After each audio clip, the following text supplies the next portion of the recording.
Mi nombre es Nadia Reves. Tengo 26 años. Y el día que le entregué a mi padre la orden de desalojo de la casa donde me crió, se rió. De hecho, se rió. No porque fuera gracioso. Se rió como se ríe la gente cuando está aterrorizada y aún no sabe cómo expresarlo. Un sonido corto y seco que rebotó en las baldosas de la cocina y se apagó cerca del techo.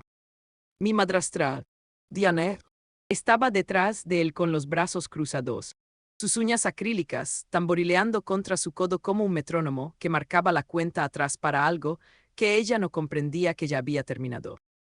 Me quedé parada en el umbral de la casa en Clover, mi Road, la casa donde aprendí a caminar, donde hice la tarea en esa misma mesa de la cocina, donde lloré hasta quedarme dormida durante 3 años después de la muerte de mi madre. Extendí aquel sobre con una mano que no temblaba. Ni un poquito. Quiero que entiendas algo antes de contarte el resto. No soy alguien que buscara venganza. No me despertaba cada mañana tramando planes, furiosa o ensayando discursos frente al espejo. Esa no soy yo. Soy paciente. Soy precisa. Y lo que aprendí durante 8 años de ser ignorada, descartada y subestimada por quienes se suponía que más me querían, es que el silencio no es debilidad. El silencio es la pantalla de carga antes de que el juego cambie.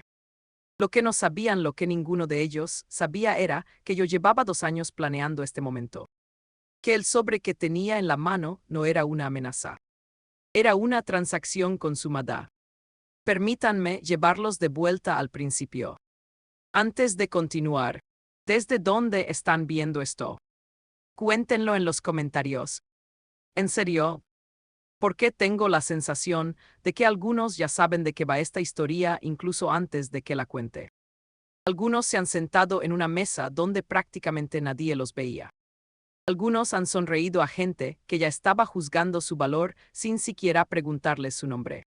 Si ese es tu caso, quédate conmigo. Esto es para ti. Tenía 8 años cuando mi madre enfermó por primera vez. Se llamaba Caroline, y era de esas mujeres que llenaban una habitación no de ruido, sino de calidez, esa que se siente en la piel al cruzar una puerta. Hacía que todo pareciera intencional. La forma en que doblaba la ropa, la forma en que leía en voz alta, la forma en que pronunciaba mi nombre, enfatizando la segunda sílaba, como si fuera una pequeña canción. El cáncer llegó silenciosamente, como siempre. Cuando tenía 10 años, comenzaron los tratamientos. Cuando tenía 12, ella estaba en remisión. Cuando tenía 13, ya no lo estaba. Mi padre se llama Robert. Aunque dejé de llamarlo papá alrededor de los 20 años, no era un mal hombre cuando mi madre vivía. Era distraído, centrado en su carrera, emocionalmente distante como muchos hombres de su generación. Pero no era cruel. No fue el villano de mi infancia. Eso vino después. Mi madre falleció un martes de octubre cuando yo tenía 14 años. Volví del colegio y la casa estaba llena de gente que no reconocía. Había cazuelas en la encimera. Mi padre estaba sentado en el sillón junto a la ventana, con las manos cruzadas en el regazo como si estuviera esperando el autobús. No me abrazó. Me quedé parada en medio de la sala. Lo miré. Él me miró y éramos extraños. En aquel entonces no lo entendía. Ahora sí. El duelo transforma a las personas. Revela las heridas que han mantenido cerradas durante años. Y lo que emerge no siempre es amor. Lo que emanaba de mi padre era distanciamiento. Él se volcó en el trabajo. Yo me volqué en sobrevivir. Durante 2 años solo éramos nosotros dos en esa casa. Él desaparecía a las 6 de la mañana y volvía a las 9 de la noche, comiendo lo que yo preparaba porque había aprendido a cocinar por necesidad. Y no voy a fingir que fue del todo terrible. Hubo momentos. A veces, los domingos. Una cena de cumpleaños en un restaurante donde me hizo preguntas sinceras sobre mi vida y realmente escuchó mis respuestas. Pero entonces conoció a Diane. Quiero ser justa, porque me prometí a mí misma que contaría esta historia tal cual. Diane no era un monstruo al llegar.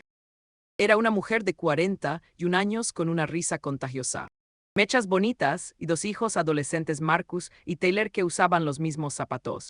Terminaban las frases del otro y tenían la seguridad natural de chicos que jamás se habían preguntado si eran queridos.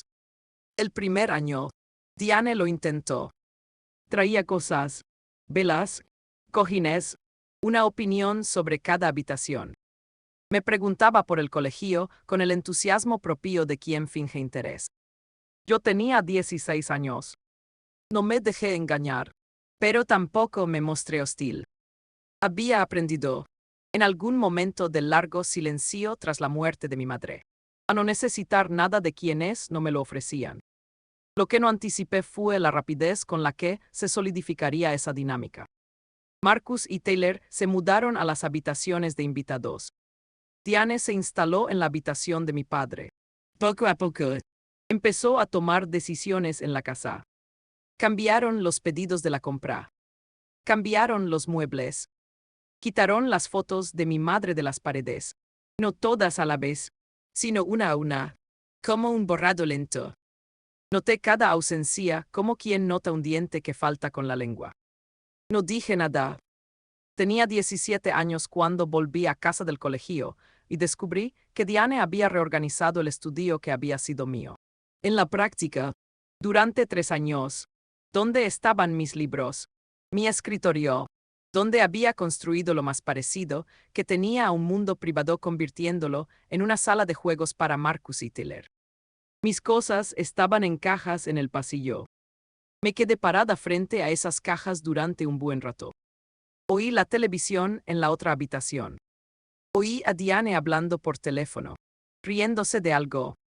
Recogí las cajas, las llevé a mi habitación. Me senté en el suelo un rato y pensé, muy claramente, por primera vez, tengo que empezar a prepararme para irme. No porque quisiera. Tenía 17 años. La casa de Clover, mi Road, fue el último lugar donde vivió mi madre. Cada rincón conservaba algo de ella. La marca en el zócalo donde había golpeado su maleta. La ventana de la cocina que siempre abría cuando cocinaba.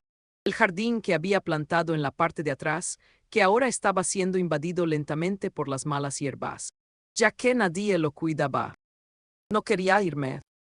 Pero comprendí, con la fría claridad que se obtiene al ver cómo el mundo se reorganiza a tu alrededor mientras aún estás dentro de él, que ya me lo estaban pidiendo. Simplemente aún no lo habían dicho en voz alta. La noche en que finalmente lo dijeron en voz alta, yo tenía 18 años y 4 meses. Un jueves, finales de febrero, ese gris particular que lo cubre todo como un suspiro contenido. Me habían aceptado en una universidad a 2 estados de distancia, una de verdad. Una buena, con una beca parcial, se lo conté a mi padre durante la cena. Esperaba algo. Orgullo, tal vez. O al menos que lo reconociera. Lo que obtuve fue un intercambio de miradas entre él y Diane al otro lado de la mesa. Rápido. Ensayado. El tipo de mirada que significa que la conversación ya ha tenido lugar sin ti. Mi padre se aclaró la garganta. Nadia, dijo, Diane y yo hemos estado hablando. Dejé el tenedor. Ahora que te vas a la universidad, dijo, usando su tono de voz profesional, ese tono pausado y monótono que usaba para las llamadas que no debía escuchar. Pensamos que tenía sentido hacer algunos cambios. Aquí en casa, Marcus necesita una habitación más grande, dijo Diane, sin levantar la vista de su plató. Miré a mi padre. Pensamos, dijo, ya que estarás en la escuela, tiene sentido que te instales allí. Consigas tu propio lugar. Empieces de cero.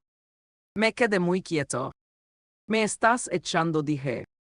No era una pregunta. No te estamos echando, dijo Diane, con la energía particular de alguien que sí lo está haciendo. Tienes 18 años. Es hora de que seas independiente. Te ayudaremos con la transición. La transición. Como si mi partida de la casa de mi madre fuera un asunto administrativo. Un punto en el calendario. Me quedan 3 meses para que empiecen las clases. Dije. Bien, dijo mi padre. Entonces tienes tiempo. Eso es bueno. Miré alrededor de la cocina. Miré la ventana que mi madre solía abrir. Los azulejos que ella había elegido. El jardín a través del cristal que ahora estaba lleno de cosas muertas. De acuerdo, dije. Eso fue todo lo que dije. De acuerdo. Entonces Diane levantó la vista. Creo que esperando otra cosa. Lágrimas, tal vez. Una discusión. Algún tipo de colapso. Mi padre tenía la expresión de un hombre preparándose para lo peor. Tomé el tenedor y terminé mi cena. Esa frase ballet fue el comienzo de todo. Esto es lo que creían de mí. Creían que era débil. Que había crecido protegida y triste. Con buen rendimiento académico.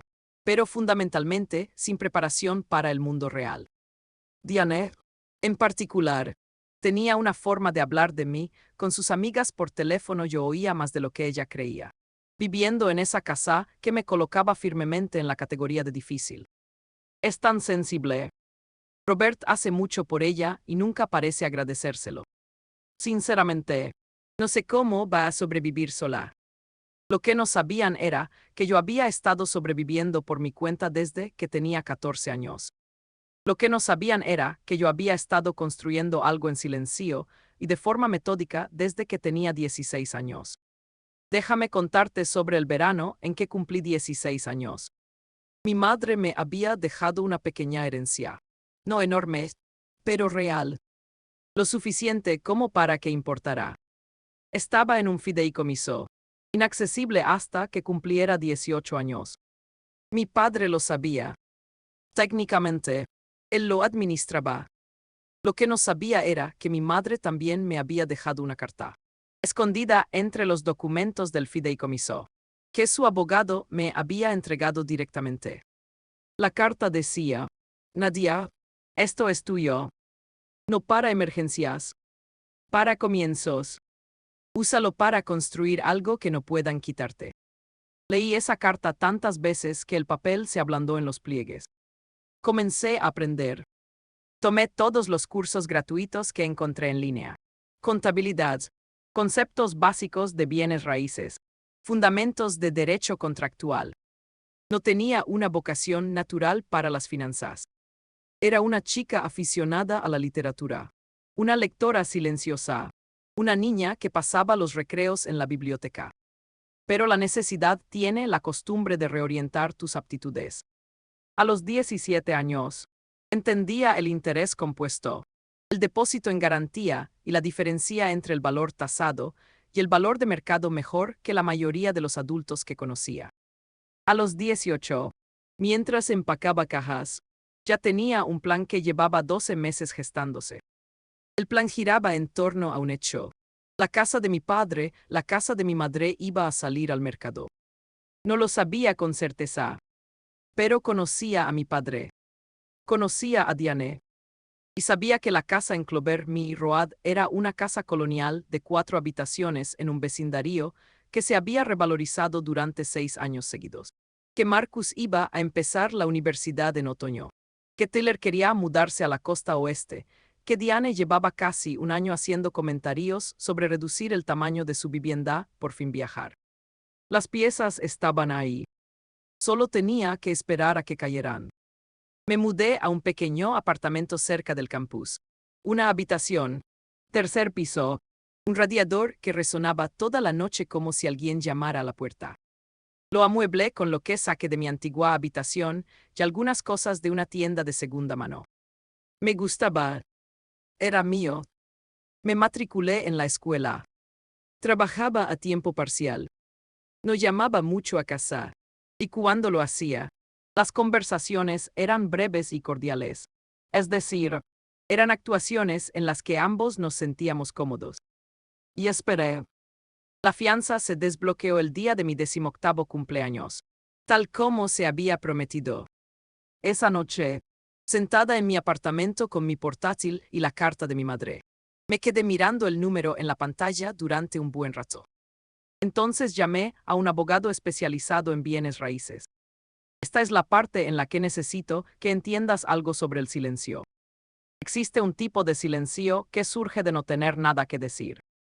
Existe otro tipo de silencio que surge de tener todo que decir y optar por no decirlo todavía. Desde fuera, ambos silencios parecen idénticos. Ahí reside su poder. Durante 18 meses después de dejar Clover Mi Road, permanecí en silencio, aunque no de la misma manera. Mi padre suponía que estaba pasando por un mal momento.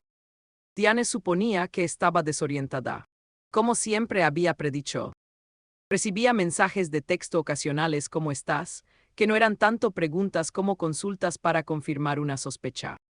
Respondía con mensajes cortos y alegres. Bien. Ocupada con la escuela. Espero que todos estén bien. Lo que realmente estaba haciendo. Trabajaba con una asesora financiera, una mujer llamada Constance, de unos 50 años, con gafas de lectura colgadas de una cadena y sin paciencia para las ambigüedades, que me ayudó a estructurar mis finanzas. La herencia no alcanzaba para comprar la casa al contado, pero sí para un pago inicial considerable, sumado a mis ahorros y a un producto financiero que Constance me ayudó a comprender. Un préstamo puente, diseñado precisamente para este tipo de situaciones. También me reunía 2 veces al mes con el abogado inmobiliario, un hombre llamado David Park, tranquilo y metódico, especializado en adquisiciones residenciales. Le explicaba lo que buscaba: una propiedad específica, una calle específica. Necesitaba saberlo en cuanto saliera al mercado, o incluso antes. Eso es inusual, dijo en nuestra primera reunión. Es algo personal, dije. Él asintió. No preguntó nada más. Lo respeté por eso. También, discretamente, estaba construyendo mi base profesional. Cambié mi especialidad de literatura a administración de empresas con especialización en finanzas. No pretendo que fuera puramente estratégico. Descubrí que realmente me gustaba la forma en que los sistemas se interconectan, el lenguaje del dinero como una lógica propia. Hice prácticas. Cultivé mi red de contactos, con la particular intensidad y cautela de quien sabe que está construyendo una escalera, peldaño a peldaño, con sus propias manos. A los 20 años, ya tenía un puesto de consultor a tiempo parcial en una pequeña empresa. A los 22, a tiempo completo. A los 23, era la persona más joven en la mayoría de las reuniones. Ya había aprendido a sacar provecho de eso en lugar de perjudicarme. Recuerda, nadie lo sabía. Ni mi padre, ni Diane, ni Marcus ni Taylor, quienes ocasionalmente publicaban cosas en las redes sociales que dejaban claro que pensaban en mí. Cuando pensaban en mí, como la chica callada que se había mudado. Bien. ¿Qué piensa en eso? El momento llegó un miércoles de marzo, 2 años después de mi partida. Estaba en mi escritorio cuando sonó el teléfono. Era David Park. Está en el mercado, dijo. Cerré mi portátil.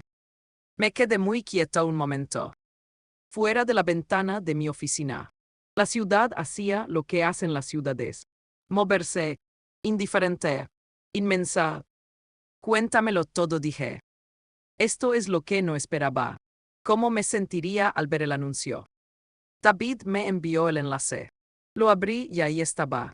La casa de mi madre, fotografiada por un agente inmobiliario con un objetivo gran angular que hacía que las habitaciones parecieran más grandes y neutras de lo que las recordaba. La habían preparado. Cojines nuevos. Un cuenco de fruta artificial en la encimera de la cocina. El jardín de mi madre había sido limpiado, al parecer, o reemplazado con mantillo. No pude distinguirlo en la foto. El precio era el que había previsto. Llevaba 2 años siguiendo de cerca el vecindario. Sabía exactamente a qué precio se pondría a la venta. Sabía cuánto estaba dispuesto a pagar y sabía que podía hacerlo. Esa parte no fue complicada. Lo complicado fue la sensación en el pecho al ver la foto de la cocina.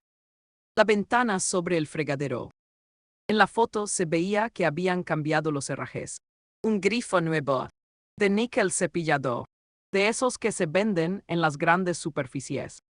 Por un instante sentí algo agudo y caliente recorrer mi cuerpo, y tuve que respirar hondo para contenerlo.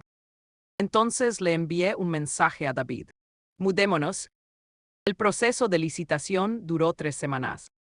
Había otros postores. El vecindario era atractivo y la casa tenía un buen precio.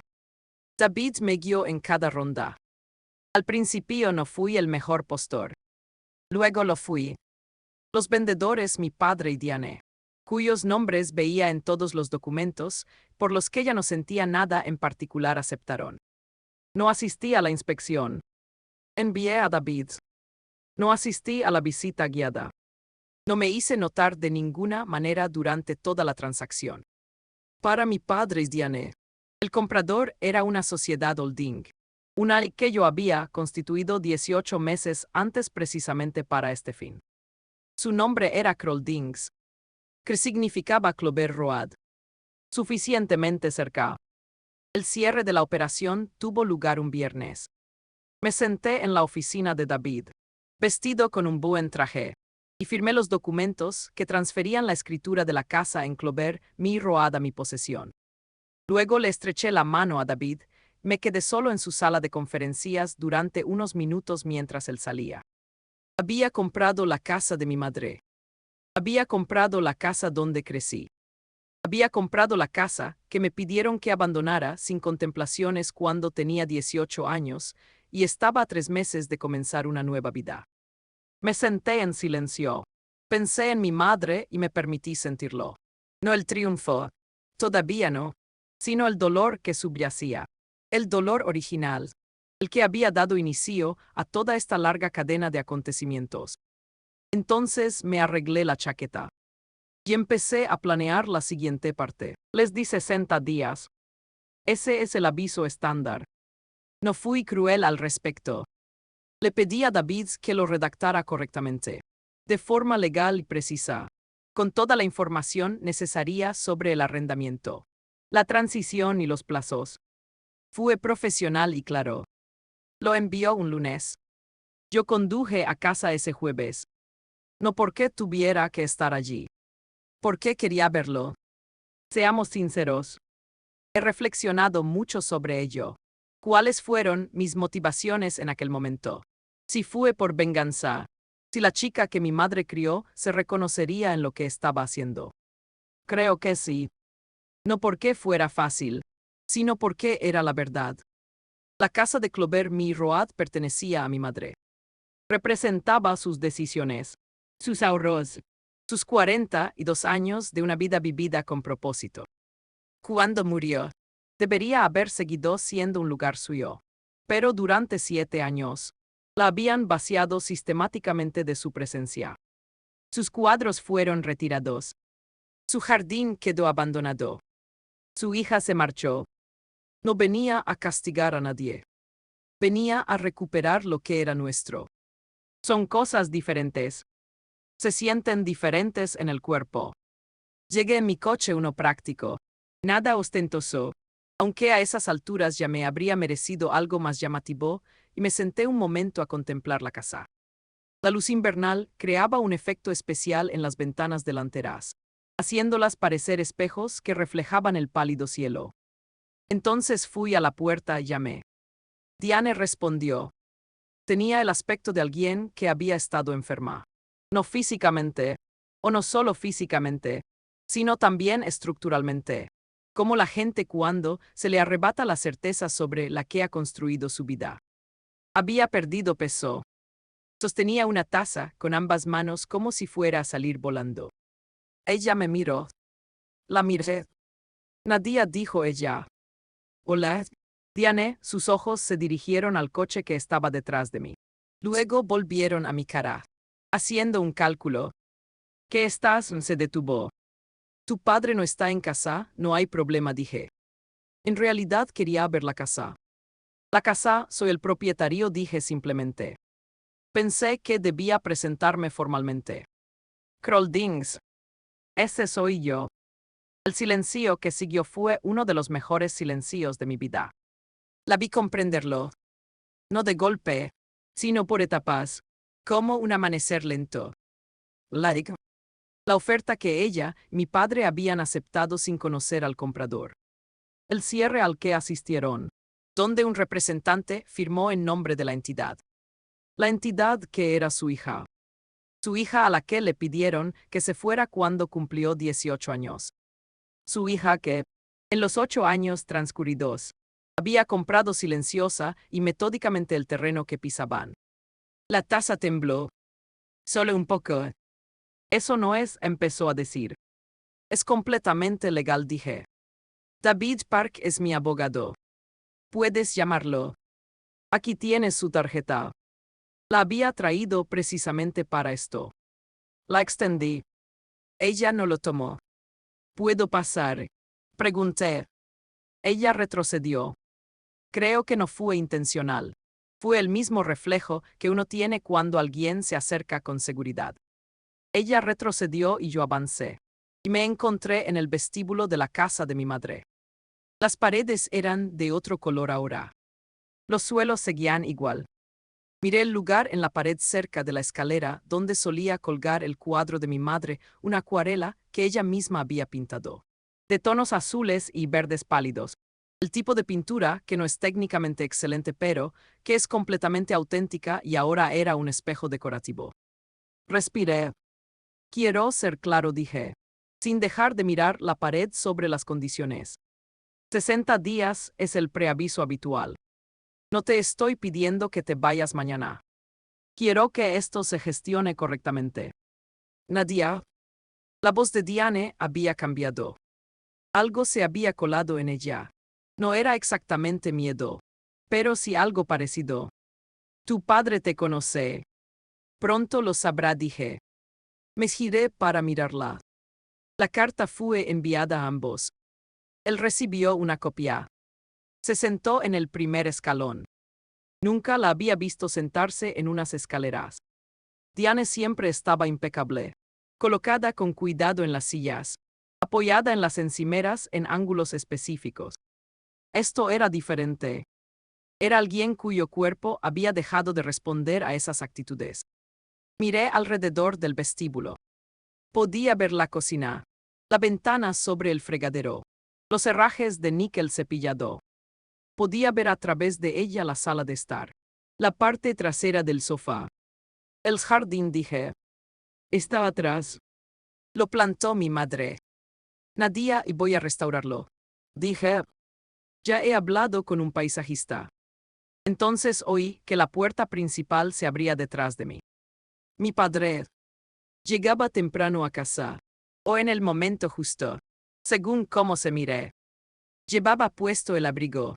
Aún tenía las llaves en la mano, me miró como se mira algo que no se puede clasificar de inmediato. Como una palabra de un idioma que se hablaba antes y que no se logra recordar del todo. Nadia, dijo. Hola. Papá miró a Diane en las escaleras. Luego me miró a mí. Había recibido la carta. Lo vi en su rostro. Esa particular contracción alrededor de sus ojos que indicaba que había estado asimilando algo incómodo durante horas. Esto es real, dijo. Sí, se guardó las llaves en el bolsillo. Muy despacio. Se quitó el abrigo.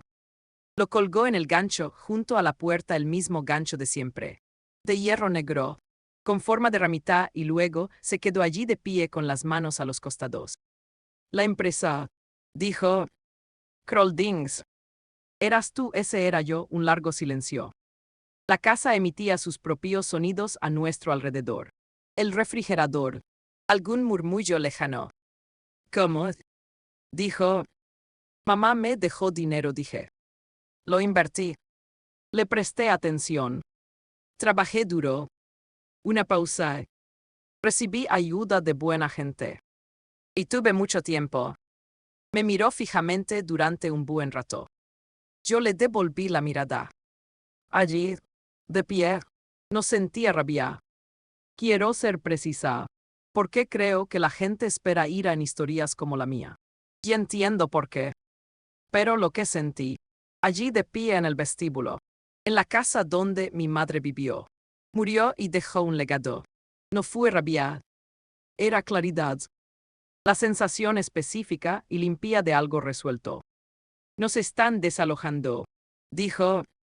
Estoy dando el preaviso correspondiente. Dije. 60 días.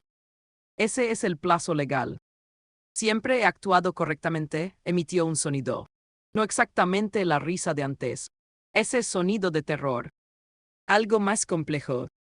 Nadia, no puedes, esta es nuestra casa, antes que nada. Era mi hogar. Dije en voz baja. Eso aterrizó. Lo vi aterrizar. Lo vi moverse por su rostro como el clima se mueve por un campo abierto. Visible, imparable, cambiando todo a su paso. Sé que las cosas no han sido, comenzó. No estoy aquí para hablar de eso hoy, dije. Lo decía en serio. Estoy aquí para ver la casa y asegurarme de que recibió la carta. Ambas cosas ya están hechas. Miré alrededor del vestíbulo una vez más. Me pondré en contacto con usted para hablar sobre el cronograma de entrega. Me dirigí hacia la puerta. Nadia, la voz de mi padre. Ahora más baja. Más vieja. ¿Dónde vas a vivir? Me detuve con la mano en la puerta. Me giré ligeramente. No del todo. Lo suficiente para que me oyeran. Aquí, dije. Eventualmente. Después de la restauración. Y entonces me marché. Pasaron los 60 días. Hubo llamadas telefónicas. Varias de mi padre. Dos de un abogado que Diane había contratado brevemente antes de decidir. Al parecer, que el litigio no iba a tener el resultado que esperaba. David contestó la mayoría. Yo atendí las de mi padre. Eran diferentes de lo que esperaba. Más suaves. En algún momento de esos 60 días, había abandonado el tono defensivo que había usado aquella primera noche. Empezó a llamar simplemente para hablar. Con titubeos. Con imperfecciones. Como habla quien practica un idioma que no ha usado en mucho tiempo. Me preguntó sobre mi vida. Me preguntó de verdad. No de esas para comprobar cómo estaba ni para confirmar sospechas. Me preguntó por mi trabajo. Mi piso. Si había hecho amigos. Si dormía bien.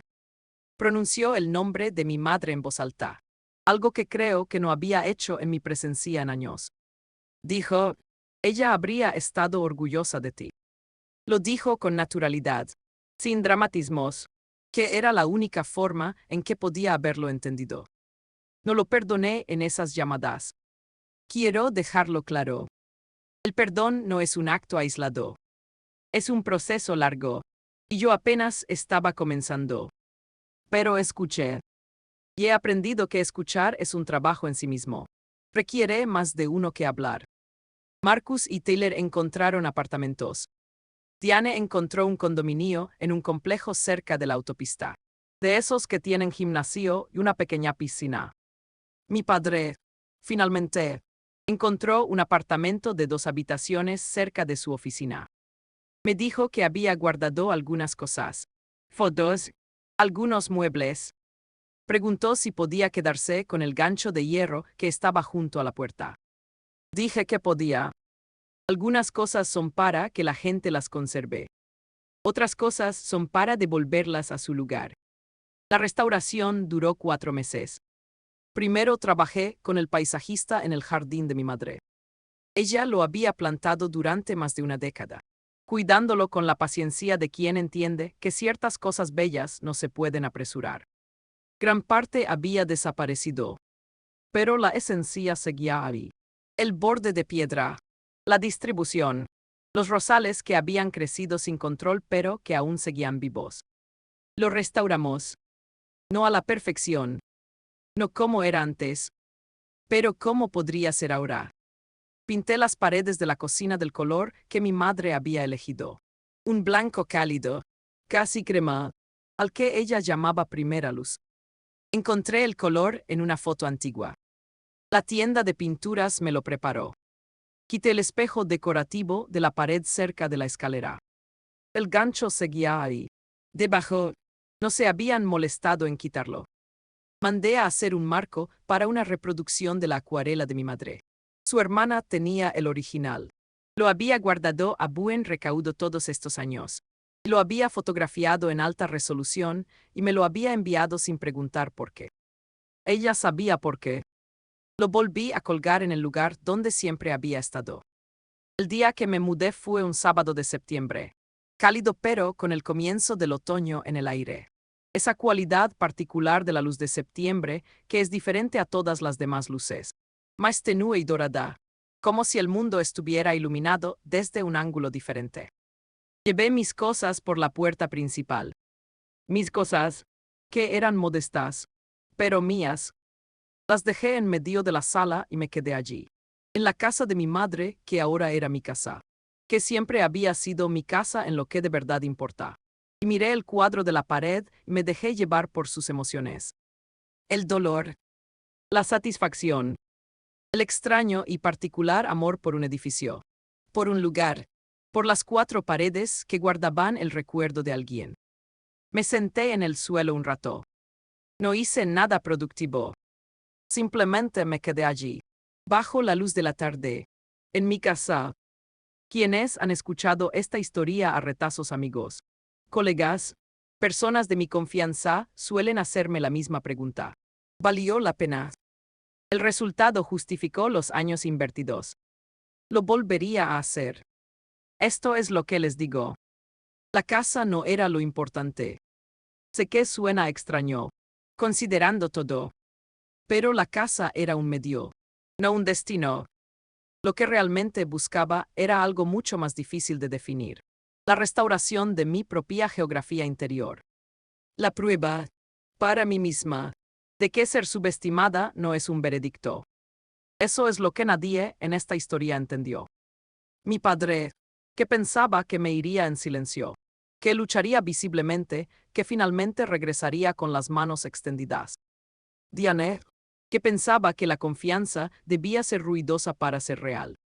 La gente en cada etapa de mi carrera inicial que vio a una joven y decidió en los primeros 30 segundos de que era capaz. Todos trabajaban con un conjunto de datos incompleto. Lo que no entendían era que, tras la muerte de mi madre, había aprendido a estar a solas conmigo misma de una forma que la mayoría de la gente evita durante toda su vida.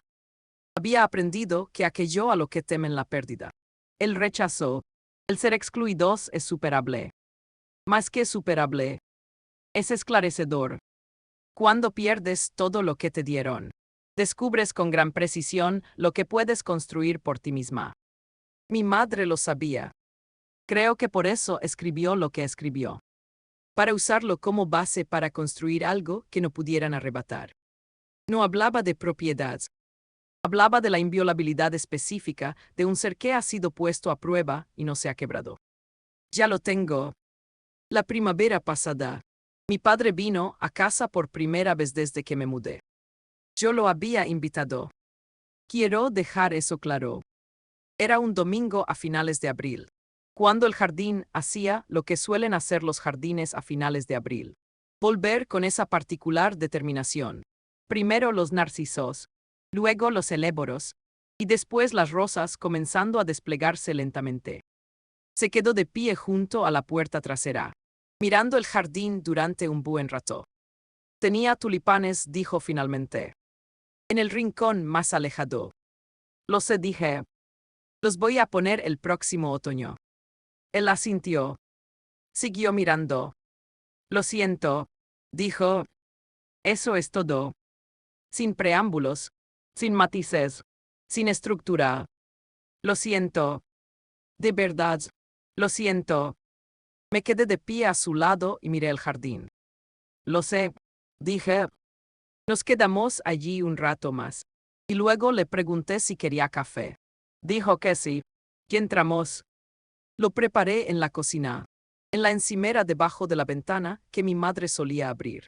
Con las primeras luces de la mañana a nuestro alrededor, el cuadro al final del pasillo apenas visible desde donde estábamos. Lo que había entre nosotros no se reparó. Algo así no se arregla un domingo por la mañana. Pero se reabrió. Una puerta que había estado cerrada durante mucho tiempo se entreabrió ligeramente. Con cuidado. Serví 2 tazas.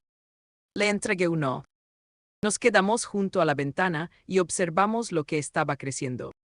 Tengo 26 años y vivo en casa de mi madre. Algunas mañanas me despierto temprano, antes de que salga el sol.